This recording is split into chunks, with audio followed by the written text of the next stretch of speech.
ধরো অঙ্ক হচ্ছে দু অঙ্কের সংখ্যার গুণের নিয়ম। ৭২ সঙ্গে ৮২ গুণ।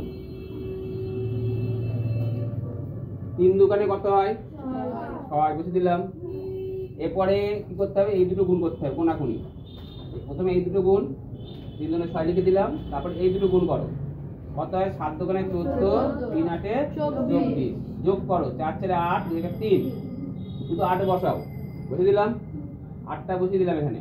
হাতে কত পড়ে যাচ্ছে? ৩। ৭ 8 7। এবার এই দুটো গুণ করো, ৭ 8 56, 3 59। এটা অ্যান্সার। বুঝতে পেরেছো?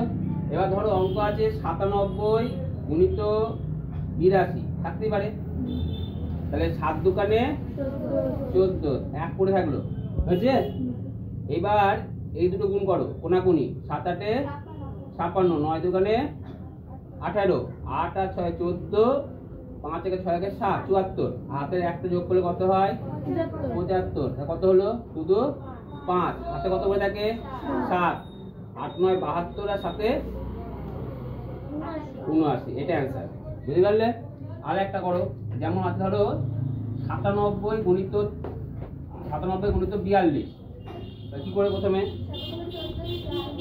৭ দুগুণে 14, একটা পড়ে থাকলো। এবার এই দুটো কোনাকুনি গুণ করো, ৪ ৭ 28 আর ৯ দুগুণে 18। এই কোনাকুনি গুণ হয়েছে? ৮ ৮ 16, ২ ১ ৩ ৪। আর এই একটা কি হবে? সঙ্গে যোগ হবে। কত হলো? ৪৭। কত বসাবো বলো তো? ৭। আর এইবার এই দুটো গুণ করো, তাই তো? কত হয় বলো? ৩৬ আর ৪ 40। এটা অ্যান্সার। বুঝতে পারলে?